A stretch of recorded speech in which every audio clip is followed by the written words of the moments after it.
everybody.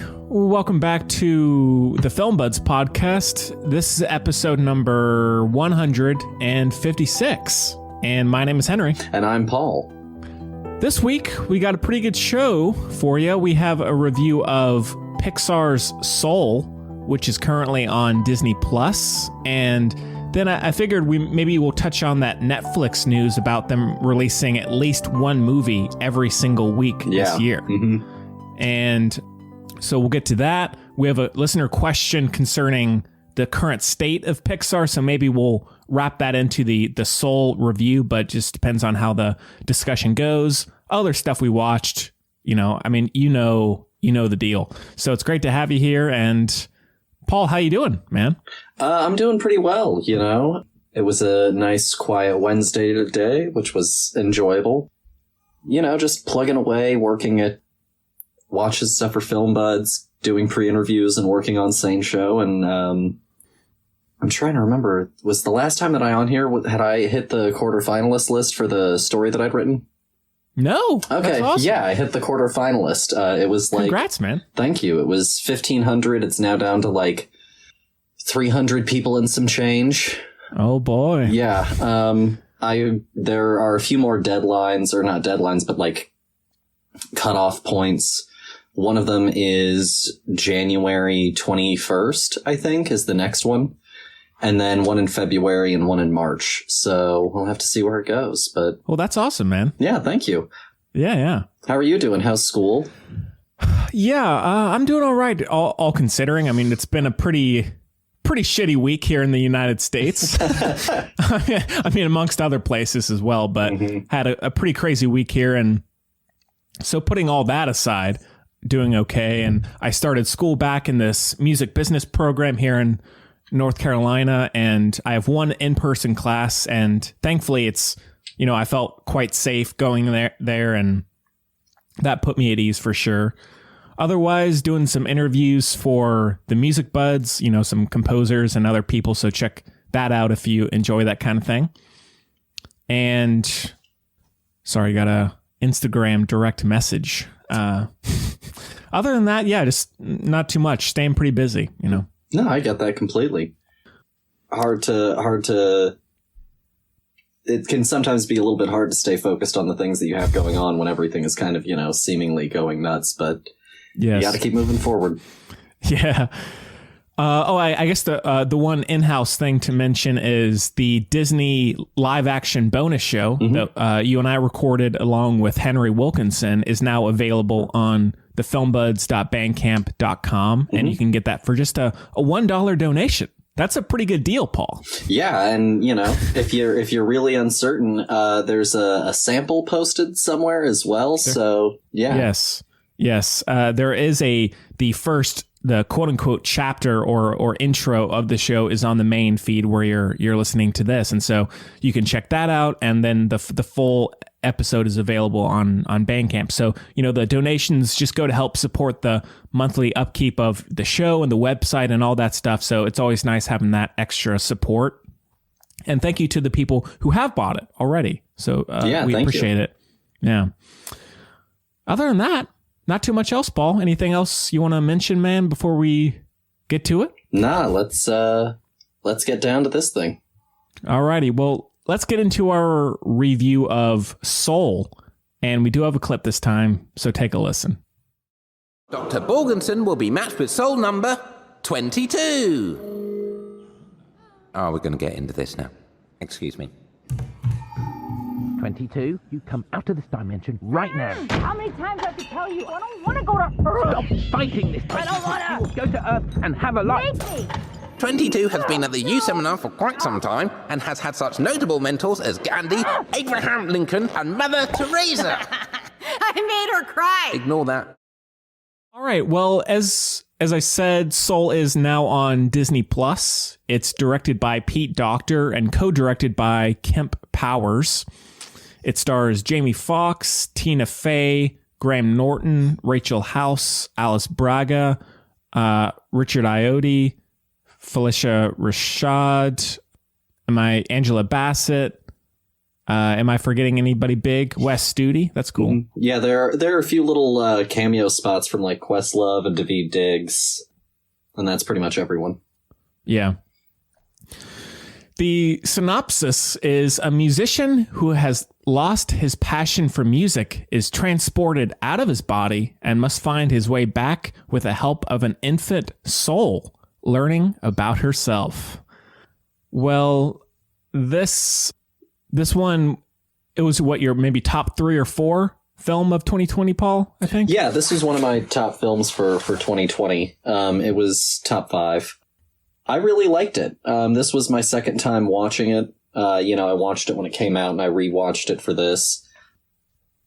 And yeah, a lot of my opinions held up on the second rewatch. There were a few things that I liked more second time around. I think that it's a great film for a lot of reasons. I think that it's got some really incredible, beautiful moments, both visually and narratively. I think that it's got a really great sound to it. There's a lot that's really, really positive for the film. But I also do think that some of my flaws that I had with the movie held up and were actually maybe even a little bit stronger on second viewing. But overall, I still think that it's a really great movie. Yeah. How do you think? Well, yeah, this one was in my honorable mentions of last year. And I think same as you, I really like Pixar, and Pete Docter, Monsters, Inc. is in my top 5 films of all time. I love Monsters, Inc. Yeah, and Inside Out is another one of my favorites as well. So I am always excited when he does a film.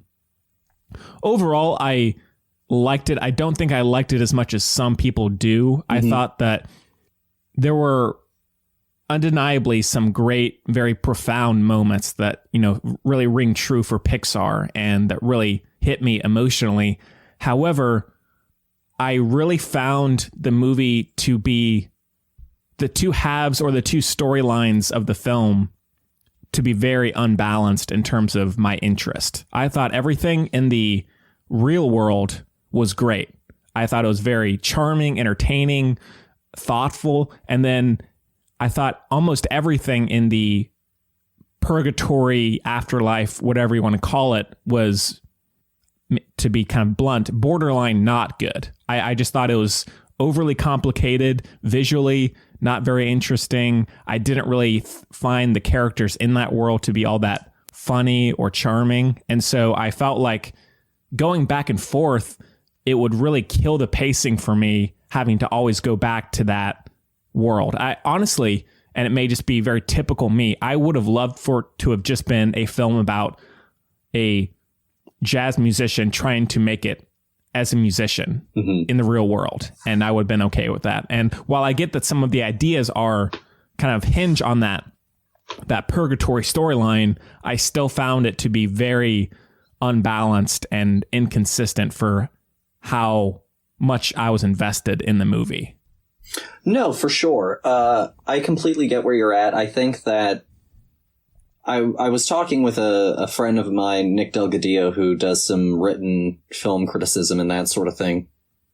And he and I were both sort of at the same place where, so for me, the Joe stuff is great. I see that story of someone who's struggling with their passion and with what it is that they want to do and about wanting to see other people being passionate. And I see some of that stuff and getting lost in an artistic moment where, everything just sort of fuzzes out around you and grays out around you and you can get so lost in it. It's beautiful and it's really, really powerful and it resonates really, really strongly.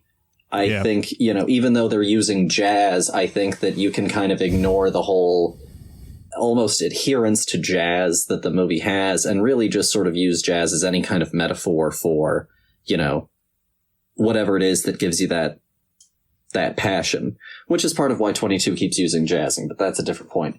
The issue is that they did such a good job on all of that and on making that New York so good and on making his relationships with his family so clear and these people in his community and things like that, that then I felt like they really got lost in what the mechanics were of that of the great before and the great beyond and all of this kind of thing.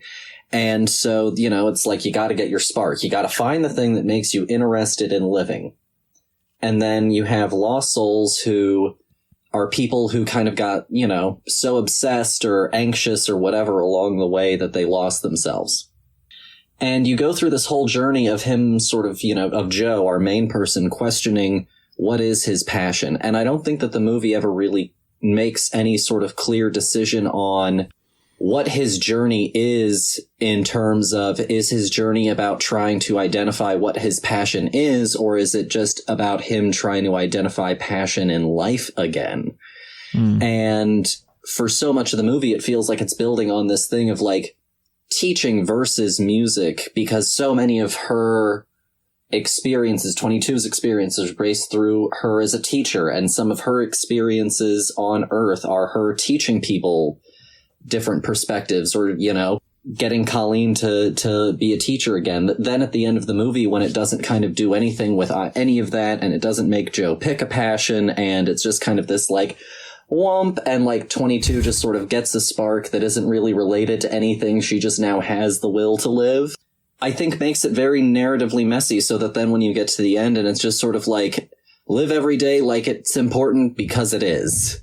That it's just sort of like a, well, great, but like, what am I gonna fucking do with that? You know, to an extent. Sure. And so I just think that as much as it gets right, I think that that's the reason that it isn't at least resonating with me, is that I feel like that whole narrative on what is your passion and finding your passion and just ends up getting lost and muddled and confused. And I feel like they worked so hard on trying to get certain other things spot on that they kind of lost track of that, because the music is phenomenal. They got a jazz musician to be sort of the jazz pianist for Joe. It's Trent Reznor and Atticus Ross that do the soundtrack for The Great Before. And all that stuff's really great and really cool. And then it's just sort of, the narrative gets a little lost for me. And also, I don't think it helps that I don't much like 22. Yeah, I would agree. And like, with that, I like Tina Fey a lot. I mean, she's done a lot of great stuff, but I feel like she's in that zone that she gets into sometimes. And oftentimes it can just be with comedians, I think, especially, where they're at 11 all the time. I felt like she was constantly shouting, just, you know, so excited all the time. And it just got a little tiresome. And, you know, that's something kind of frequent in animated films, to have that kind of character. And yeah, I agree. I still love Tina Fey, but I did not like the direction and that performance that much. Yeah. And, you know, I think that she was meant to be this sort of, she's obviously meant to be sort of an older soul, but she's, I think, very much meant to be sort of this kind of millennial derelict character. And so I think that having this kind of, this is Tina Fey, this is obviously like a 40-year-old woman voice, you know, this is a Karen voice, then trying to be sort of doing like a Broad City or Lena Dunham kind of, you know, millennial derelict character. Right. Didn't really strike for me. I felt like it needed to be someone a little bit more naturally obnoxious. You know, when I hear Tina Fey, I don't think, oh God, make it stop. It may not be like the world's best voice, but it's also not a voice that when I hear it, I'm like, oh, you gotta stop. You please write it down. Anything else, text it to me. Don't speak. So yeah, it just kind of felt like a misfire. And also, I love Pete Docter. I think he's done great work. I know that he is a very busy man running Pixar's, you know, whole division now that John Lasseter is gone. But both Onward and, this is a little thing that I noticed, both Onward and Soul have, in a weird way, kind of the same loose concept of like, let's focus on like this existential idea about life and what it means, which has worked great for some of their other films. And then it turns out to just be sort of this pursuit film of two oddball characters who are now on a quest, a journey, across a sort of fantastical landscape pursued by a relentless authority figure. Right. And that's sort of the same bare bones of Onward and the same bare bones of this in a weird way. And so I just, it's good. It's great. It's not one of like the Pixar primo films for me. Parts of it feel fantastic and fresh and new and exciting, and parts of it feel like a Pixar movie. Yeah. How did you feel about Jamie Foxx? Because I feel like sometimes Jamie Foxx can get into the territory of being like at a super high energy level constantly. I think and not necessarily in this film, but I think there are times where he gets into that similar territory that a lot of actors just have a habit of doing, whether that's natural or whether that's a piece of direction. I think overall he's fine in this. I wish that each of them had spent more time in their own body, especially Jamie Foxx, just to kind of keep it more relatable. Yeah. But no, I agree with all that. There's just something with this movie, and Pete Docter seems to have this like fascination with reality, and I don't know what you would call it. The world's like an Inside Out. There's the dream world and the real world, and even in Monsters Inc. there's the real world, and then there's the monster world. The monster world, and even the where all the doors go. There's like that, even like that new dimension almost. And so I think, but in those two films, I think he balances it a lot better, because in this, I never felt like I had the time to settle down in either one. I felt like it jumped back so frequently that I was like, oh man, I was just getting to really get into this scene, and then, oh no, we're back in the purgatory. And then, oh no, now we're back in the real world. And so I found that a little tiresome, because it didn't allow me to really get invested as much as I wanted to be. I mean, like certain scenes I loved, like the barber scene about him explaining, his passion. I love that. And I like the scene where Joe's in the subway and he sees the guy, I guess, playing guitar. And it's just those moments of magic and of, the love and appreciation for music that is great. It's just that the overall storytelling did not do it for me as much as his past films have. Yeah. I like Jamie Foxx. I'm trying to remember what the last thing that I saw of Jamie Foxx is. I think it might be Baby Driver. Did you see Just Mercy? No. He's great in that. Okay. I think the last thing that I saw him in was Baby Driver, where I felt like he was the right amount of scenery chewing, but he's also been the wrong amount of scenery chewing, and that's The Amazing Spider-Man 2. So he definitely can run hot and cold. I wouldn't say that he's one of the consistent actors of our generation. There are some who are great in fits and spurts, and some who are great maybe once and then burn out. I think that he's one of the ones that has really great performances and really great stretches of performances here and there, but every once in a while, there's just one that doesn't click, that doesn't mesh. As far as the pacing of the movie, and I guess I think, and you're certainly, welcome to jump in on whether or not you agree or disagree. I honestly wonder if Soul really honestly was like the first Pixar movie that really wasn't at all for children. Like if this was like Pixar really doing almost an animated comedy for more like the late teen to like older crowd, more so than. I would agree with that. I mean, like for example, the scene where in the, I know it's not the right term, but the purgatory world, so to speak, is when there's the sand creature, or the, creation like looming over the characters. Like that's, as if I was a kid, I would be fairly terrified of that. And so I don't know if something like that is really meant for kids, which, it's okay for them to make a film that's more centered towards adults. Whether a kid will like that or not, or a family will like that or not, that's purely subjective. But in that way, I did like the movie. However, it was those kind of scenes were balanced or complemented by scenes in the real world where I would almost think of like The Secret Life of Pets, where there's like the cat running around and screaming, and like it's just scenes that got very, very silly and then got very serious and adult that did not mesh for me, at least. No, I get that completely. You know, I guess on second rewatch, though, as I was sitting there, I was like, I do feel like kids would be bored to tears by this movie for like long stretches of it, just because it's a chatty film.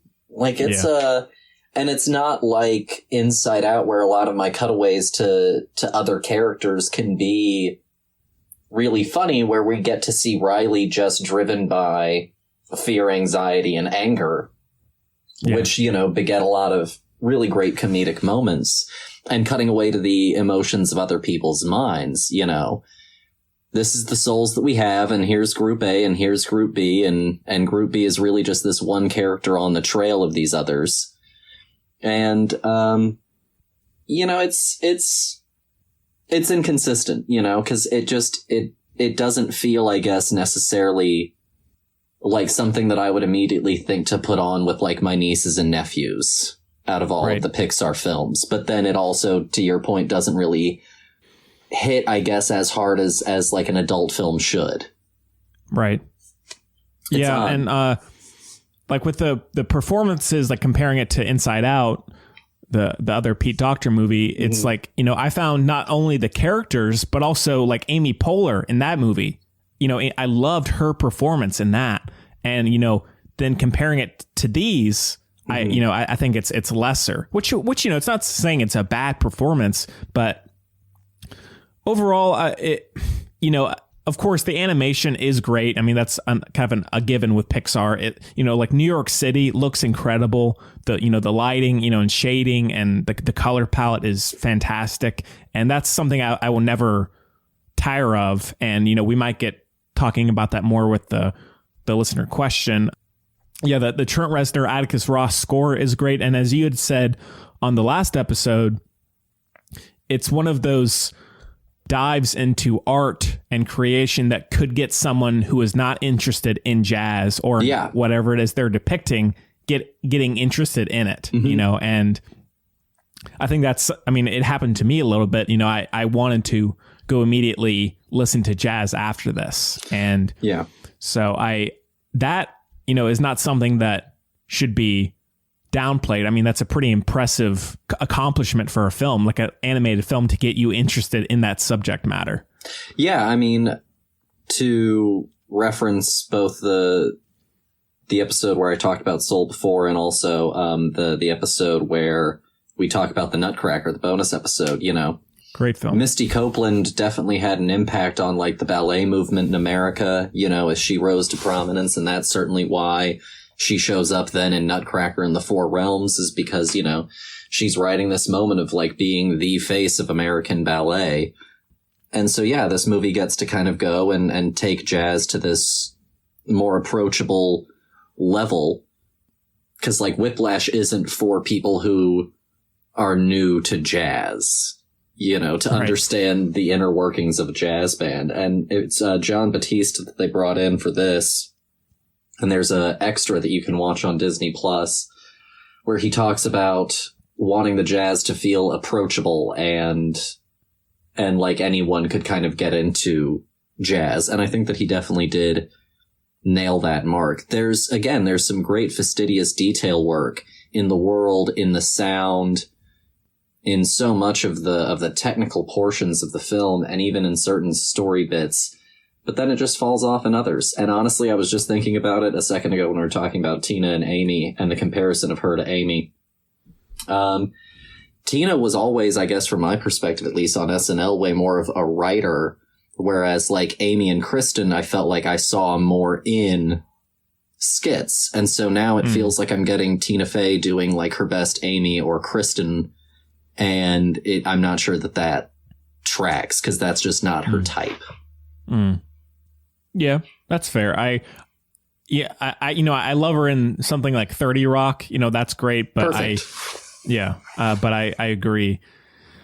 But no, with you know, getting interested in the subject matter, you know, it's similar to Queen's Gambit, which, you know, has blown up, and it's, you know, there have been all these reports of chessboards flying off the shelves, because people just immediately want to go and play chess, which is so cool. And I think this, maybe to a lesser extent or level, it has that interest in jazz, or piques your curiosity for jazz, Yeah, for sure.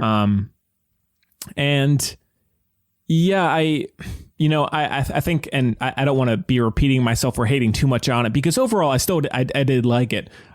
I think just last thing is the last moment, not to spoil it, but you're like, you're in the purgatory world, and there's this kind of buildup of suspense and tension, and then it immediately cuts right back to the real world for this final last scene, and then it cuts to black, and that's it. And I was like, it felt very abrupt. I was like, wait, now it's over? Because I felt like there was going to be a little bit more explanation and a little bit more time to let things marinate, but it just cut away. And I was like, oh, okay. And so it left a bit of a bad taste in my mouth. No, I completely agree. And I think that's also part of why, going back to what I said earlier, they don't really make any kind of decision about what the movie was about, what his passion was, what any of his journey meant. It just suddenly meant enjoy life. And also, honestly, I'm still not convinced that motherfucker shouldn't have died. I'm still... Yeah. I'm not convinced. So there's also that. I think that there could have been some merit in letting Joe stay dead. Maybe that's part of the thing. Maybe that's like part of what should really be the thing driving home your message is like, yep, you did a great job, Joe. And we really appreciate that. Solid work on getting 22 out the door. And now time to go for real, like some consequence. Maybe it would have been a little bit of a bite that would have made that whole, you got to enjoy life one time round, but, oh, well. Yeah. Well, how does this compare to, I don't know, the last 4 or 5 Pixar films? I mean, I think just looking back, Inside Out, I think is by far the best of their recent slate for me. Okay, so the recent films include Cars 3, Onward, Great. Inside Out, The Good Dinosaur, Monsters U, and Toy Story 4, and Incredibles 2. Those are like some of their more recent ones, going back the last like 5 years. Yes. Okay. Yeah, Inside Out is definitely sort of without a question, I think, the best one of that group. After that, I'd probably say maybe Incredibles 2, followed by probably Soul, or probably Soul. I don't know. Onward is above Cars 3 probably, but it's toward the end. Cars 3 is probably last place. No offense to the dear fans of the Cars franchise. A little pun there, Paul. Nice. Thank you.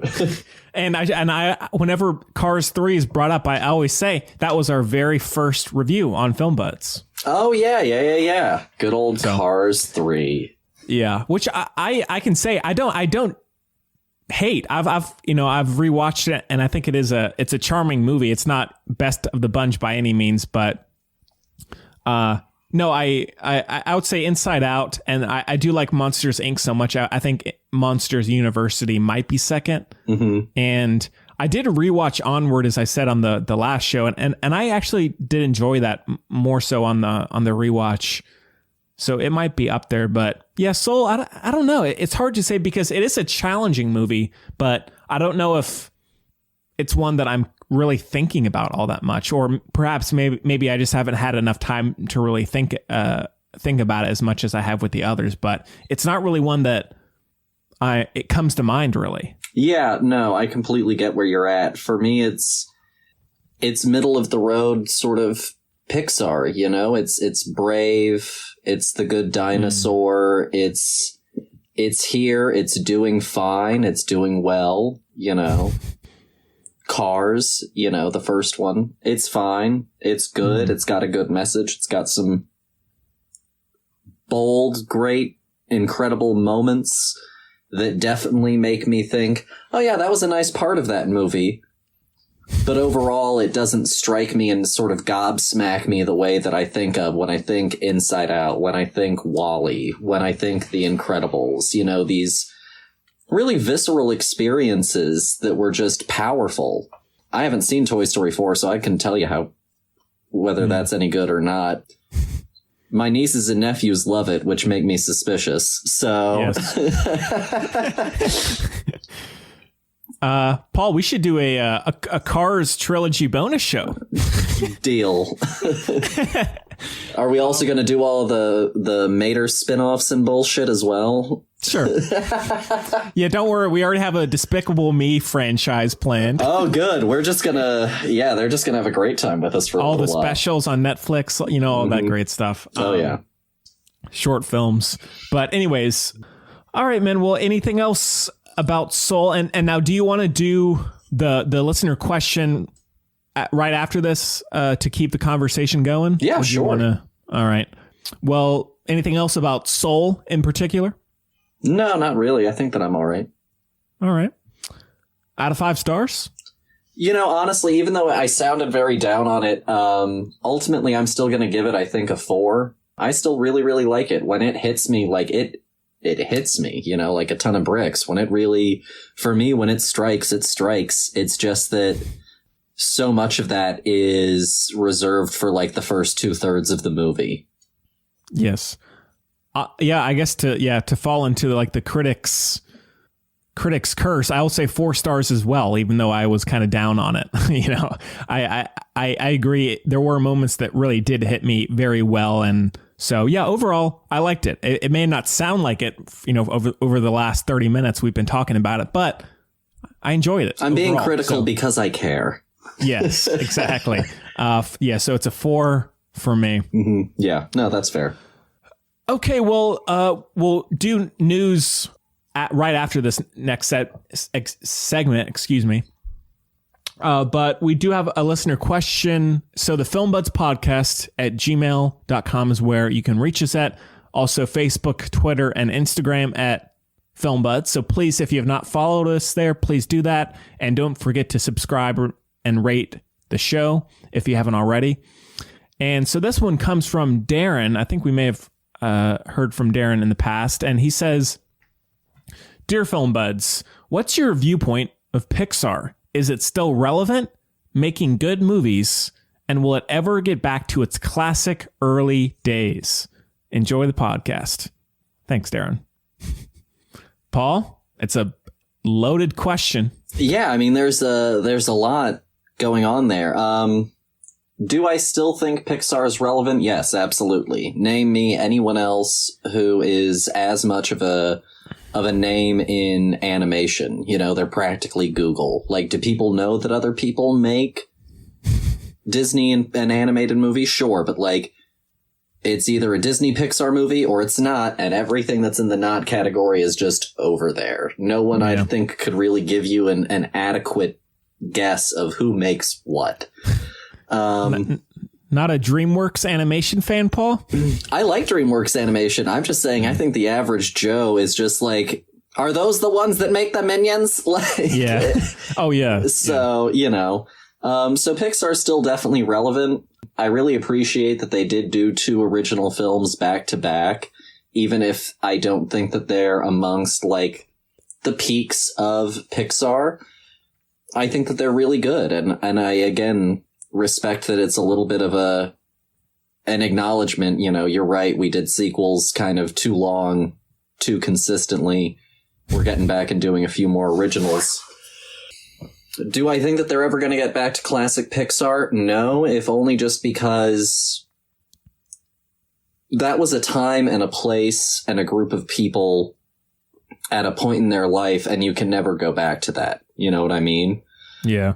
Oh, and Paul, we forgot Coco in our discussion. Oh, yeah, Coco. Geez, I am a blithering idiot. I did forget about Coco. Coco's great. I love Coco. See? So they're still making really relevant, fantastic films. Like, Coco's incredible. That's one of my favorites. That's one that always gets me. I can't believe that I forgot it. I'm a blithering moron. But that's beside the point. It's all right. So No, so they're still relevant, but they're never going to be classic Pixar. You know, the Renaissance was the Renaissance not because it actually was exactly what original classic Disney was, but because it managed to kind of capture a zeitgeist and bring it to a time and place and freshen it up and sprucing it up and make good stories. So we'll never go back, and if you want further proof, there was an interview that Pete Docter did recently where he talked about how, like, sequels are essentially guaranteed because that's the only way to ensure commercial viability. Which is a really blunt way to say, you know, we're always going to make sequels because sequels make money because people like going to things that they're familiar with. You people keep paying to go to them more than you go to originals, so we're going to keep making sequels. So yeah. And that doing that could or does allow them to then make originals, to have the money to do that. So, you know, if it means we get, you know, Cars 4 or whatever, but it means we get one more original in the process, I'm totally down for that. Yeah, you know, I definitely don't want an imbalance of, you know, a whole bunch of sequels to just like a handful of originals. And, you know, once upon a time, they were really successful with a bunch of originals. But the truth is, like, there just isn't the appetite for that. So if things change, if you want things to change, dear listener, you have to, you know, go and change your consumption habits.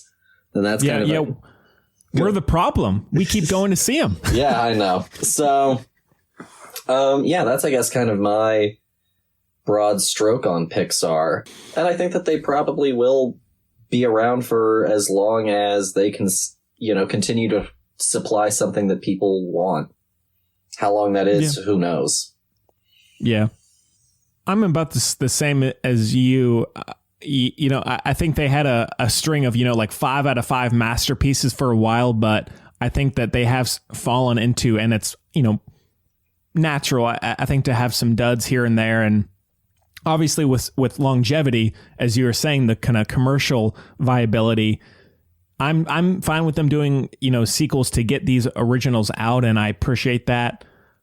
I still think that there is a level that Pixar operates at that no other animation studio really does. I mean, Laika is also amazing. I love Laika, and they have their own kind of unique qualities, but I think Pixar as well. And also dealing with or looking back at the early films in their own way, they were the first to do that. And so those films, in a way, are going to be held closer by people purely because they were the first ones, like, you know, Toy Story and, you know, Monsters, Inc. or whatever. And so those classic early days, some of that was just the freshness of the material and in the way in which they did it. And so, and I think either way, those films are great. It's not just nostalgia, but, you know, I don't know if they'll ever maybe have a hit every single time they release a movie now, but I don't know if I really need that from them, you know? No, and I mean,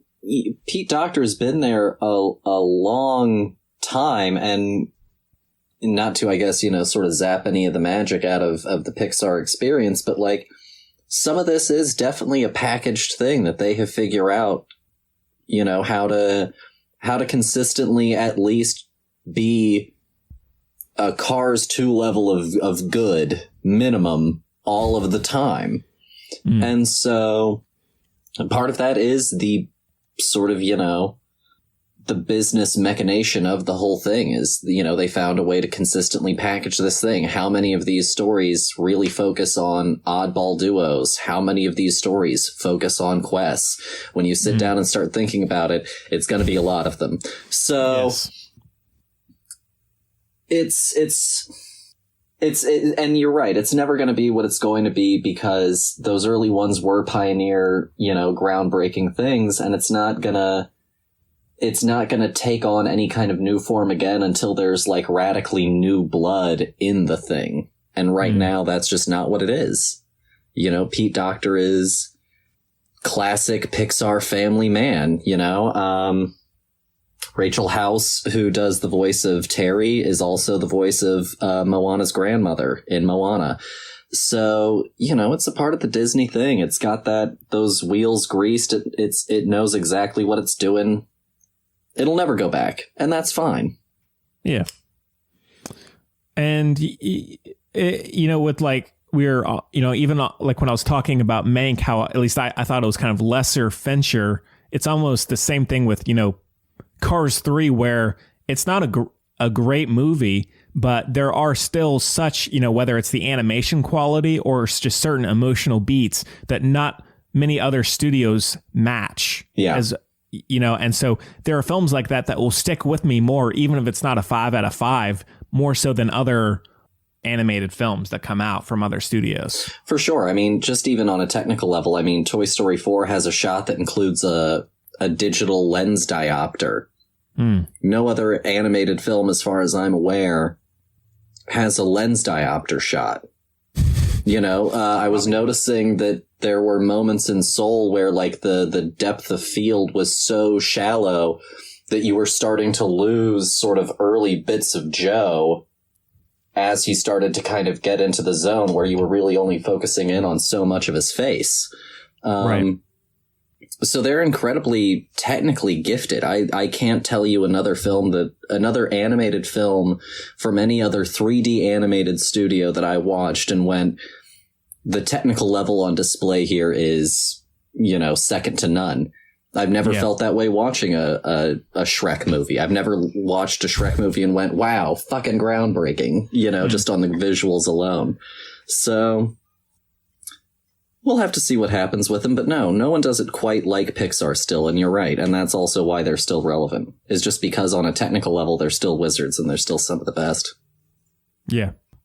All right. Well, anything else about Pixar in general? And anybody out there, please feel free to send in your comments on this topic, your favorite Pixar films, whether it's on email or comment on social media. Please feel free. We love hearing from you. Paul, anything for you, man? No, I think if Pixar wants to do something exciting, then I definitely think that it will require opening up the doors a little bit and trying to get a little bit out of that Pixar style, which is going to be harder for them. And it might not happen for a while just because, Pete Docter, no offense to Pete Docter, maybe he's a little bit of a Tim Cook, Steve Jobs and Apple and that kind of thing was sort of once in a lifetime, and Tim Cook's doing perfectly great with Apple, but he's no fucking Steve Jobs. There was only one Steve Jobs. John Lasseter was a creep. He deserved to be fired. But what they did and what that team put together for a few years was lightning in a bottle. And so, it'll probably be a long time before that place ever really gets back to like being something groundbreaking, and it's probably only going to come with new blood. Yeah. All right. Well, again, the Filmbuds podcast at gmail.com is where you can send us those questions. So please do. And all right. Well, I guess we can touch briefly on this news that just came out hot off the presses about Netflix. So, of course, Netflix has already been releasing huge amounts of original content, movies, TV shows over the years, and just getting, increasing it as time goes on. But they just announced that there will be new original films released every single week in 2021, which is, looking at the list, it's over 70 movies. Yeah. Some of them very big, like the Adam McKay film with Leonardo DiCaprio, Jennifer Lawrence, Chris Evans. That's a huge film. The Woman in the Window, the Amy Adams film. So there are some big films coming out on Netflix this year, and it's going to be constant, which is, hey, perfect for us, Paul. And I guess to clarify some of the machinations of Netflix and this deal for some of our listeners, if you're not really up on it or don't understand how Netflix works, not every Netflix original that comes out was conceived by a Netflix producer, made by a Netflix crew, and a good number of these films that are coming out are acquisitions. They went to festivals, they bought them, people went, produced the movie, shopped it around to studios, and Netflix was the one that picked it up. So they're really acting as distributor exhibitor, kind of at the same time for a lot of these. That being said, look, they're aggressive. They want Oscars. They want to be a massive studio. They want to, be synonymous, I think, with Apple and Microsoft and Google. And I think that they want to be taken in that kind of breath, and Disney, you know. So I'm not surprised that they're pushing such an aggressive agenda. They've got the buying power because the market is still saying that they, you know, are still viable. And so their debt is still fine. You know, they can go into whatever fucking debt that they want. It's all still on fire. The only question that I have, and I think that it's an interesting thing that I have no idea if anyone's thought about it really, is like, what the fuck happens if this massive library of content goes down? When when Netflix goes tits up, where does this content go? Because it's like a digital fucking loss of the library at Alexandria. You know what I mean? Right. Countless shows and movies and specials. Where's it going to be? Who's going to provide it? Lost to time. Yeah, you know, and so I guess you have to watch it now.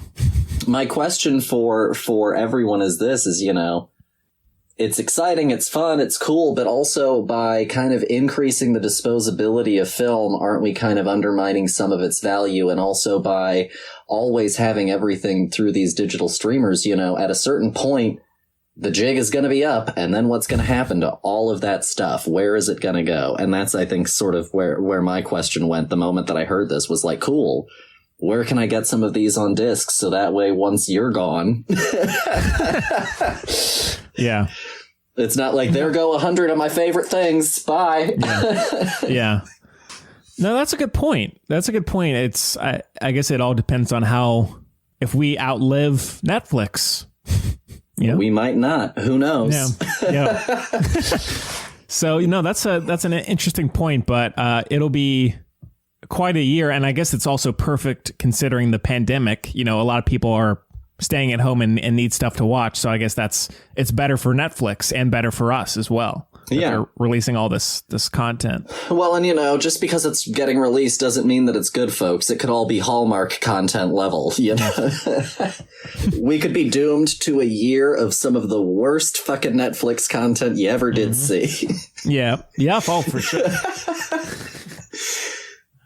Well, we'll keep you updated on that, and I'm sure we'll end up reviewing a fair number of those. Probably. Let's shoot for all of them. Let's be bold. Yeah, let's do it.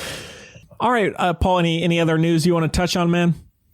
No, I think that's pretty much it. You know, there's so much news happening right now that it can be really hard to keep up with all of it. So I won't inundate the good people with you know, too much more. Yes, I'm sure with everything going on right now, people, they need to know about Netflix. You know, they're not interested in anything else. Mm-hmm. Yeah, you know, it's not like right now, as we're talking about Netflix, there's an impeachment happening. Yes. Yeah. You can balance that one for yourselves to, you know, decide which one. You know, maybe weight. it's a self-care moment. I don't know. I'm not going to judge. Perhaps so. All right, well, I guess we can end off with our picks of the week, other stuff we've been watching.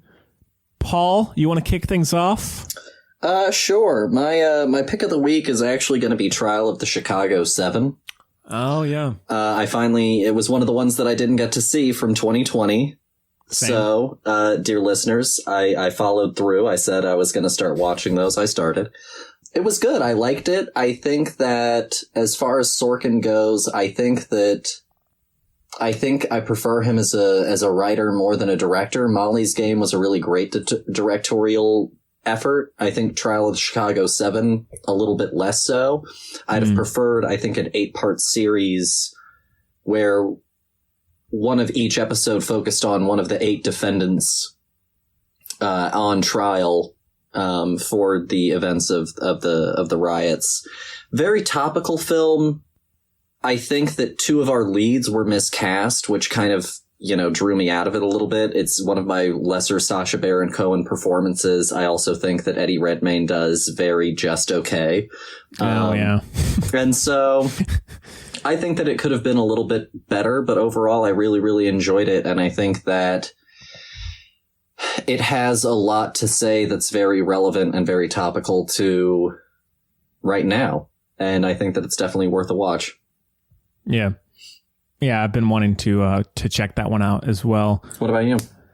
I have a handful of things. So first of all, I've been watching on Hulu the Mary Tyler Moore Show, which is the 60s sitcom, and I absolutely love it. I mean, I've been watching a lot of more classic TV these days, like, you know, Columbo and Rockford Files, but this sitcom, it feels, I wasn't alive in the 60s, but it feels just as fresh as I'm sure it did back then. It's so relatable and so funny and so genuine, and it's great escapist entertainment. And then a couple rewatches. I rewatched Spielberg, the HBO documentary about Steven Spielberg, which is still a cool watch. It doesn't go into it doesn't deep dive into Spielberg as much as someone like myself might like it to, but it's still a really entertaining, informative documentary about filmmaking and about Spielberg's legacy and career. And then I also rewatched, because we were talking about it, I rewatched Saving Private Ryan, which is a favorite film of mine, and I still think it's incredible. It's so powerful, and the amazing thing about it that Spielberg does well is that even though it's so heavy, there are laugh out loud moments, like genuine moments of comedy in that movie. So I love that. And then I also rewatched Mad Max Fury Road as well, which is my favorite film, and it's still great. And also terrifying to watch that and think about the world now. So no, those are all really good picks. I love Mad Max Fury Road. It's a shame that on 4K the fire looks so fucking weird. Have you seen the black and chrome edition?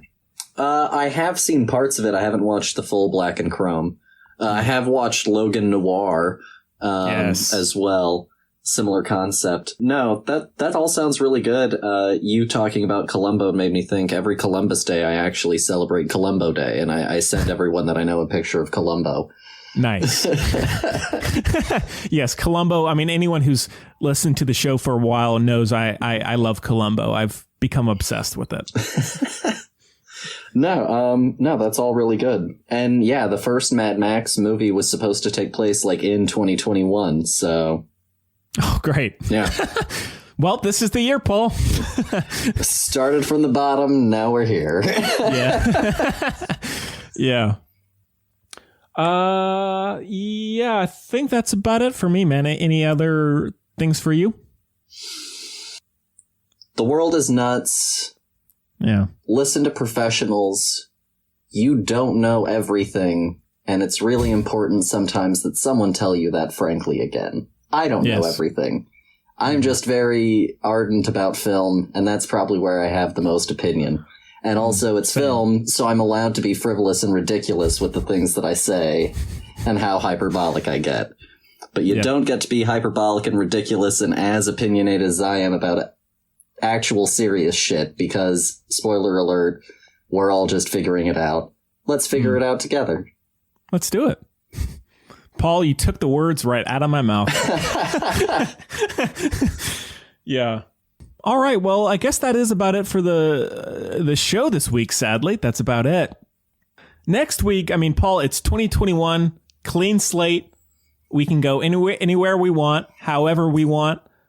Any ideas? One movie. I mean, we don't have to do this next week. It's just one that came to mind. Did you see Mortal Engines, the Peter Jackson produced fantasy film from a couple years ago about the moving cities? No, I have not.